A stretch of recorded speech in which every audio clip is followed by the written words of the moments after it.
Cuba agora está sob cerco total. Sem combustível para aviões, sem gasolina, sem eletricidade nas casas, ruas completamente vazias de carros. Então Trump agora coloca o mundo diante de duas opções: ou sufocar Cuba, participar do sufocamento de Cuba, ou aceitar as sanções dos Estados Unidos.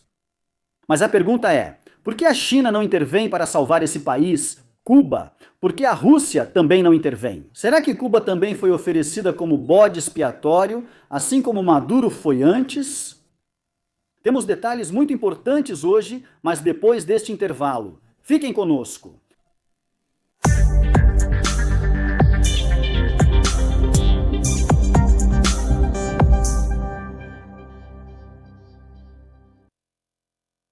Prezados telespectadores, que a paz, misericórdia e bênçãos de Deus estejam com vocês. Sejam bem-vindos a mais um encontro da série Opinião, se Deus quiser. Nosso tema de hoje será sobre este país, Cuba. Está claro que agora ela entrou em uma fase de contagem regressiva.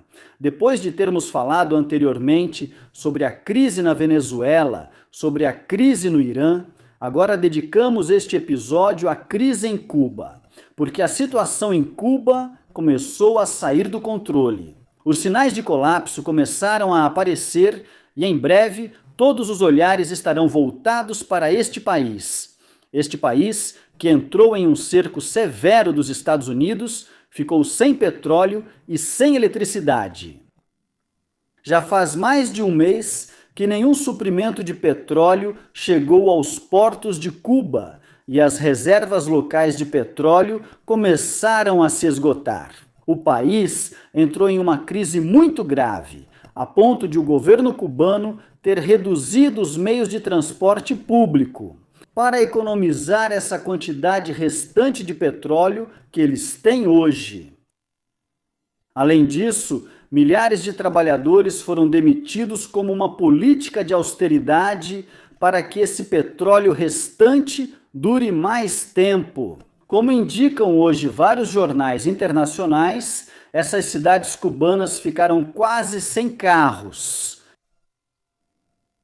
Enquanto isso, continuam também os cortes de energia elétrica para a população durante a maior parte do dia, chegando em algumas regiões a faltar eletricidade por até 18 horas todos os dias. O mesmo acontece com o turismo neste país e todos sabem como é o turismo em Cuba e como ele é o pilar fundamental da economia cubana. Esse setor hoje sofre muito com esses cortes elétricos frequentes. Isso fez com que muitos dos grandes hotéis, os hotéis famosos em Cuba, transferissem os turistas para outras acomodações em lugares talvez menos afetados, ou algo assim. Milhares de turistas deixaram o país, ou seja, como resultado dessa crise, além disso, a crise atinge hoje até o setor da aviação, há uma grande crise de combustível para aviões, muitas companhias aéreas suspenderam os voos para Cuba. As autoridades cubanas enviaram comunicados ou notificações para a maioria dessas companhias. A companhia aérea lhe informa que o combustível de aviação não está disponível em seus aeroportos. Isso por um período de um mês e, claro, podendo ser prorrogado. Tudo isso está acontecendo hoje por dois motivos.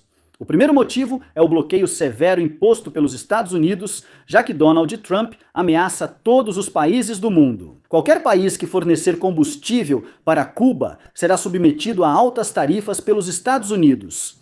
Hoje, todos os países têm medo dessas sanções. Não é possível enviar nenhum carregamento de petróleo ou qualquer tipo de mercadoria para Cuba.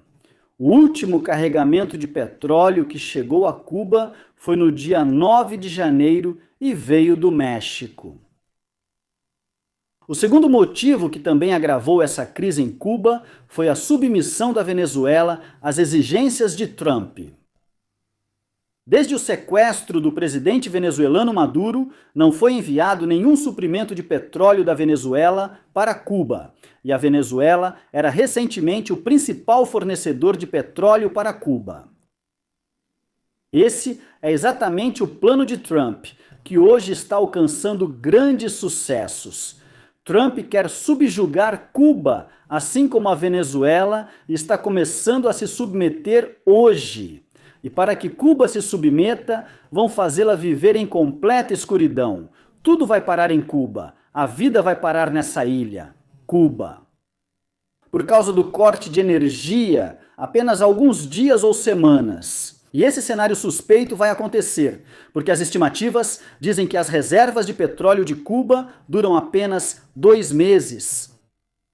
Agora já passou um mês e resta apenas mais um mês, mas Cuba está fazendo um grande racionamento agora para que a eletricidade não acabe completamente durante esse mês que resta. Eles querem ganhar algum tempo até que os suprimentos cheguem ao país. Existem 11 usinas que produzem energia elétrica usando petróleo. Desse petróleo, 30% vem dos campos petrolíferos locais, mas 70% vem da Venezuela e do México. Então, Donald Trump agora conseguiu. Ele conseguiu interromper esses suprimentos de petróleo da Venezuela depois de prender Nicolás Maduro. E também conseguiu interromper o restante dos suprimentos do México depois de ameaçá-los com tarifas altas. Esse bloqueio que Donald Trump impõe a Cuba atinge o setor de energia, atinge o setor de turismo do país e até mesmo o setor de saúde. Ou seja, afeta setores vitais dos quais Cuba depende fortemente hoje em dia, economicamente falando. Se falarmos sobre saúde, Cuba é conhecida pela medicina, conhecida pela qualidade do sistema de saúde. Cuba, ela tem mais de 24 mil médicos trabalhando em mais de 56 países, além de dezenas de milhares de enfermeiros e profissionais de saúde, e assim por diante. Todos esses médicos e profissionais de saúde são enviados por Cuba para esses países como missões médicas remuneradas por esses próprios países. E Cuba obtém lucros muito importantes com isso, porque fica com mais da metade do salário deles nesses países. Portanto, de acordo com os dados oficiais, dizem que Cuba ganha bilhões de dólares com esse processo, chegando a um valor de cerca de 10 ou 11 bilhões de dólares. Então, quando Trump voltou à Casa Branca, ele ameaçou um grupo de países, dizendo que os Estados Unidos iriam impedir a concessão de vistos aos cidadãos desses países, a menos que esses países expulsassem essas equipes médicas cubanas. Ou seja, Trump, para privar o governo cubano desse dinheiro, disse a esses países: expulsem as equipes de saúde cubanas ou então vou impor sanções a vocês. Agora, essa catástrofe não está mais limitada ao dinheiro, ao financiamento e coisas assim, mas chegou ao ponto de perda de vidas. Porque agora, consequentemente, sem eletricidade, sem combustível, o setor de saúde vai entrar em colapso em Cuba, os hospitais vão parar e Trump, desta vez, é o responsável. Toda a insistência em subjugar Cuba não será pela força militar, como alguns pensam, porque Cuba não é a Venezuela. Ou seja, Cuba talvez se pareça muito com o Vietnã. Por isso, o ato de subjugar desta vez será através de um bloqueio total. E desta vez, a situação é diferente do que era antes, ou seja, nas últimas décadas, porque esse bloqueio imposto a Cuba já dura cerca de 60 ou 65 anos até hoje. Mas não era desse jeito, não havia essa insistência, essa ameaça. No passado, havia um grande apoio soviético, havia um grande apoio dos países vizinhos, países da América Latina como Venezuela, México e alguns outros países latinos. Também havia o apoio chinês que surgiu recentemente. Mas agora, de repente, Cuba ficou sozinha. Ninguém no mundo consegue quebrar esse bloqueio. Agora, na verdade, Cuba está diante de 2 caminhos que não deseja. Ou se submete aos Estados Unidos, como hoje, de certa forma, faz a Venezuela, ou espera pelo único salvador. E quem é esse único salvador? A Rússia. Apesar da distância entre a Rússia e Cuba, apesar das sanções impostas, também a Rússia. No entanto, a Rússia é o único país no mundo capaz de salvar Cuba desse impasse histórico. Graças ao fato de ser, em primeiro lugar, um país petrolífero e graças ao fato de possuir o que hoje é chamado de frota sombria, além de ter poder militar suficiente para também romper esse bloqueio, houve um bloqueio ilegal que deveria ter terminado pelas leis das Nações Unidas há cerca de 3 meses. As Nações Unidas emitiram uma resolução apoiada por 165 países, uma resolução que pede aos Estados Unidos que levantem essas sanções contra Cuba. Mas, claro, não existe nenhuma lei acima dos Estados Unidos. Não há ninguém que possa impor essa decisão à força. De modo geral, resta a Rússia, ou seja, é a única potência capaz de romper esse bloqueio, de salvar Cuba dessa crise. Mas como isso seria possível?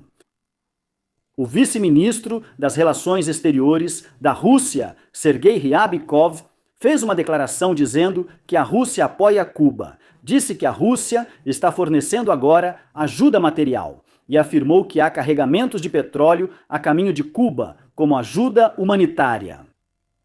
Ele também disse que a China está oferecendo apoio e que a situação talvez seja apresentada até mesmo ao grupo dos BRICS, para que cada membro dos BRICS ofereça ajuda a Cuba. Mas isso é o estranho. E que, ao mesmo tempo, houve outra declaração, uma declaração diferente do porta-voz da presidência da Rússia, Dmitry Peskov, em que ele disse que a Rússia não deseja escalar o conflito contra os Estados Unidos. O que significa que a Rússia não poderá fazer nada por Cuba, além de oferecer algumas formas de apoio, que obviamente continuarão sendo limitadas a migalhas, apenas migalhas, que não vão tirar Cuba dessa crise. E o curioso hoje é que, se olharmos para o mapa mundi em relação aos países que são considerados aliados estratégicos da Rússia, veremos que são muito poucos, dá para contar nos dedos, e entre eles está Cuba. E mesmo assim, não há nenhuma ação forte por parte da Rússia, quero dizer, para salvar esse país, para salvar um dos seus aliados mais importantes. Quer dizer, vimos como Maduro foi afastado e como a Venezuela agora está, de uma forma ou de outra, sob as ordens de Trump. Se isso ocorrer em Cuba, a reputação da Rússia ficará arruinada. Depois disso, nenhum país vai poder confiar totalmente nos russos, porque o mundo inteiro vai perceber que a Rússia ainda é fraca, ainda não consegue proteger sua própria influência, e isso vai fazer com que os outros países escolham os Estados Unidos, se inclinem para os Estados Unidos.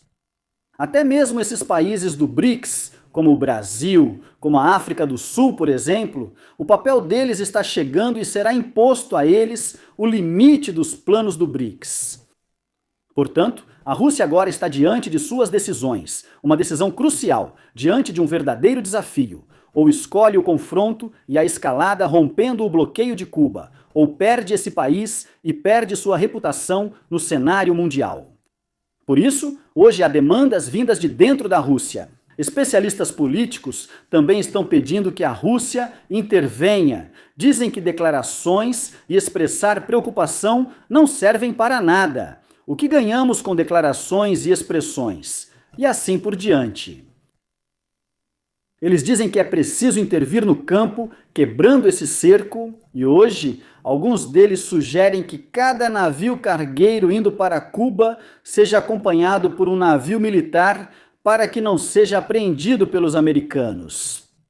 E alguns também dizem que a Rússia não deve esquecer que esse país, Cuba, tem recursos naturais raros, dos quais a Rússia precisa hoje, como níquel, como cobalto. Dizem que a Rússia não pode perder um país como esse. Hoje estamos falando principalmente da Rússia, porque a situação é urgente, a intervenção precisa ser imediata. Se houvesse tempo, estaríamos falando sobre a China.